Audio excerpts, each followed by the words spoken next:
তোমায় মাঝারে রাখিব ছেড়ে দেব না, তোমায় মাঝারে রাখিব ছেড়ে দেব না। ওরে ছেড়ে দিলে সোনার গৌর আর পাবো না, খেপা ছেড়ে দিলে সোনার গৌর আর পাবো না, না না ছেড়ে দেব না। তোমায় মাঝারে রাখবো ছেড়ে দেব না, তোমায় বক্ষ মাঝে রাখবো ছেড়ে দেব না।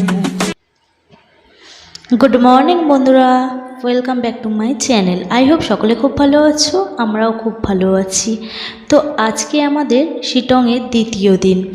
মনটা ভরে গেল সকাল সকাল অতি পরিচিত একটি শব্দে। তোমরা ঠিকই ধরেছ, পরিচিত শব্দটি হচ্ছে মোরগের ডাক এবং সাথে পাখির কুজন। তার সাথে আছে সুন্দরী শিটংয়ের অপরূপ দৃশ্য। আজ ভোর ভোর উঠলাম শিটংয়ের সানরাইজ দেখার জন্য। ঘন সবুজ জঙ্গলের ঘেরা পাহাড় এবং মেঘময় আকাশের ফাঁকে সূর্যদেবের উদয় মনের ভিতরটা এক অন্যরকম অনুভূতি নিয়ে এসেছিল। আজ আমরা হোমস্টে থেকে চেক আউট করে যাব শিটং থেকে দার্জিলিং, এবং দার্জিলিং যাওয়ার পথে যে সমস্ত ভিউ পয়েন্টগুলো পড়বে সেই সমস্ত ভিউ পয়েন্টগুলো তোমাদের সঙ্গে শেয়ার করব। তো আজকে অনেকটাই সকাল সকাল উঠেছি সানরাইজ দেখার জন্য, আর সেটা দেখতেও পেলাম। দেখে মনটা সত্যিই আনন্দে ভরে গেল। আর পাহাড়ের এই অপরূপ দৃশ্য সত্যি মন ছুঁয়ে যায়। হোমস্টের চারপাশটা অজস্র ভুট্টা গাছের সারিতে ভর্তি, যেন সবুজে সবুজে ভরা অন্য এক পৃথিবীতে আমি চলে এসেছি। আর এখানকার হোমস্টেগুলো পাহাড়ের গায়ে এমনভাবে লেগে আছে যেন মনে হচ্ছে কেউ ছবি এঁকেছে। কি অপরূপ দৃশ্য! এখানে কাছাকাছি খাবারের হোটেল না থাকায় হোমস্টেগুলিতে ব্রেকফাস্ট করতে হয়। আমাদের ব্রেকফাস্ট হয়ে গেলে আমরা এখান থেকে চেক আউট করে যাব।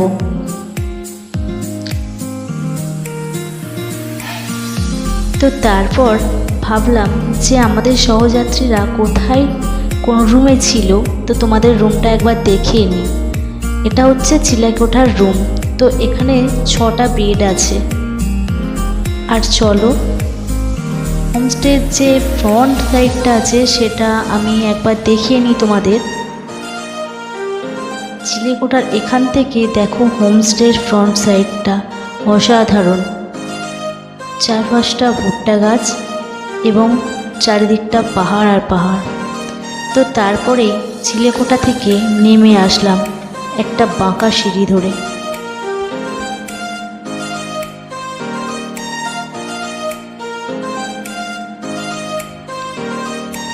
তো এই সিঁড়ির পিছনেই রয়েছে ড্রয়িং রুম।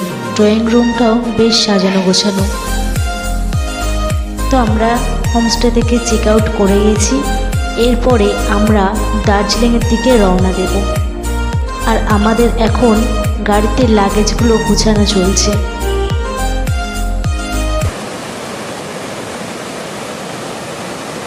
শিটং থেকে তিনচুলে যাওয়ার পথে পেয়েছিলাম একটি ছোট্ট ওয়াটারফলস। ভীষণই সুন্দর এই ওয়াটারফলস। ভাবতে পারিনি যে আমরা ওয়াটারফলস দেখতে পাবো। দেখে সত্যি খুব ভালো লাগলো।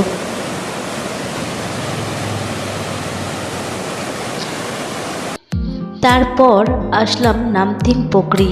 এখানে একটি হনুমানজির মূর্তি আছে আর রয়েছে একটি লেক। তো এই লেকটি এখন জল দেখতে পাওয়া যাচ্ছে না। বর্ষায় এই লেকটি পরিপূর্ণ হয় এবং লেকটি ঘিরে রয়েছে অজস্র সবুজ পাইন বন। পাইন বনের পাশেই রাস্তা ধরে আমরা চললাম দার্জিলিংয়ের পথে। কিন্তু এতটাই ভয়ঙ্কর রাস্তা, আমাদের সত্যিই ভয় লাগছিল।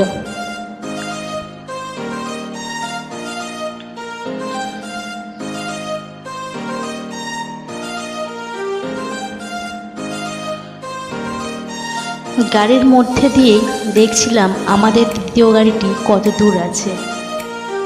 তারপরেই আসলাম একটা মন্দির, কিন্তু কিসের মন্দির সেটা বুঝতে পারছিলাম না।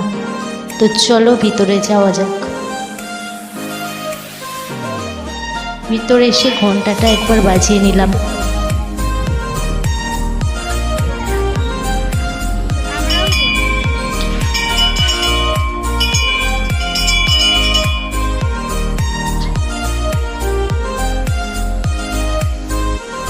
মন্দিরের ভিতর প্রবেশ করে দেখলাম এখানে মহাদেব বিরাজমান। তো চলো মন্দিরের ভিতরটায় যাওয়া যাক এবং তোমাদের সামনে থেকে দেখাই মহাদেবকে।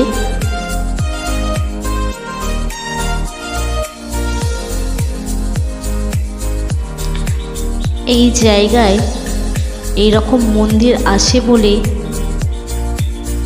জানতাম না। মন্দির থেকেই বের হয়ে আমাদের গাড়ি আবারও চলতে লাগলো সবুজে ভরা আঁকাবাঁকা ভয়ঙ্কর সেই পাহাড়ি রাস্তায়। ভয় লাগছিল বটে, কিন্তু আবার আনন্দও করছিলাম। রাস্তায় যেতে যেতে দেখলাম চা বাগানের শ্রমিকরা এখন ব্রেকফাস্টে ব্যস্ত। কাজ ছেড়ে ওনারা এখন ব্রেকফাস্ট করতে ব্যস্ত আছেন।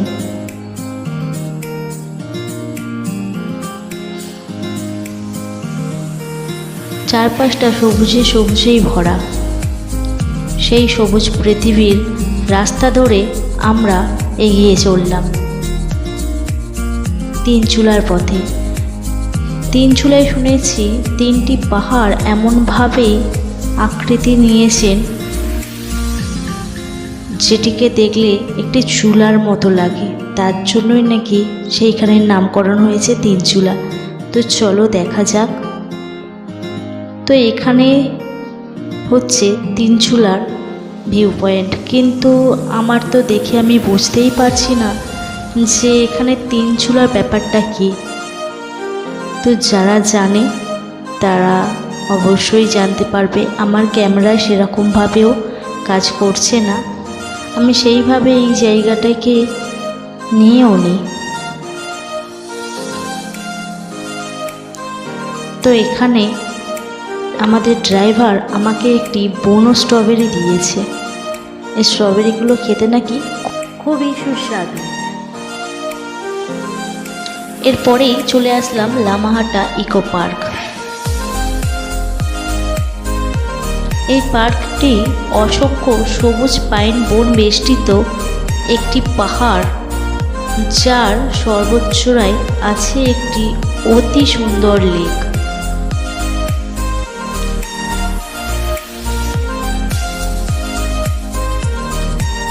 তো চলো যাওয়া যাক।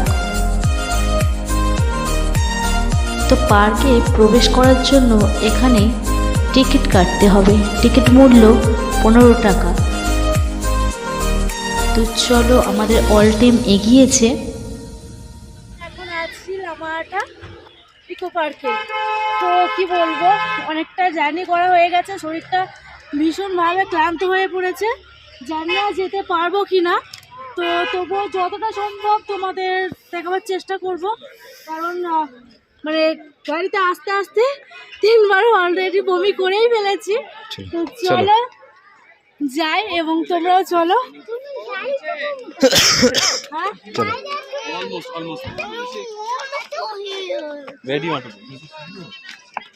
পুরো টিম চলে গেছে।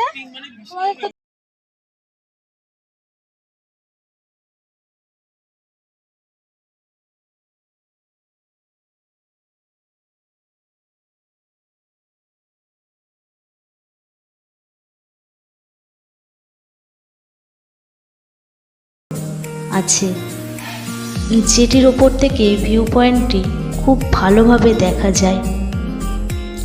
এবং এখানে যে বড় বড় দেখতে পাচ্ছ অজস্র পাইন গাছগুলি আছে, এই পাইন গাছের ভিতর দিয়ে মেঘেরা দৌড়াদৌড়ি করে। তো চলো উপরে দেখা যাক লেক পর্যন্ত পৌঁছাতে পারি কি না।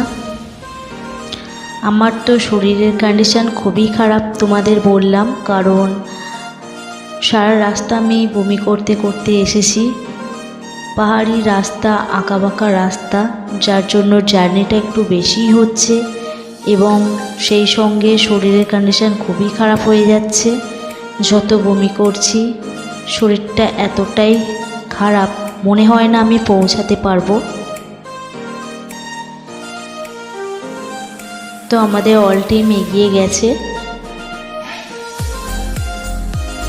এখান থেকে দেখো কত সুন্দর লাগছে। এবং তারপর আমরা চলে আসলাম দার্জিলিং হিমালয়ান রেলওয়ে। তো এটা একটি স্টেশন, এখান থেকে হচ্ছে টয় ট্রেন যায়। চলো, আমরা দার্জিলিং এসেছি আর তোমাদের টয় ট্রেন দেখাবো না, সেটা কি কখনো হয়? তো এই যে দেখতে পাচ্ছ ট্রেন এখন ছাড়বে।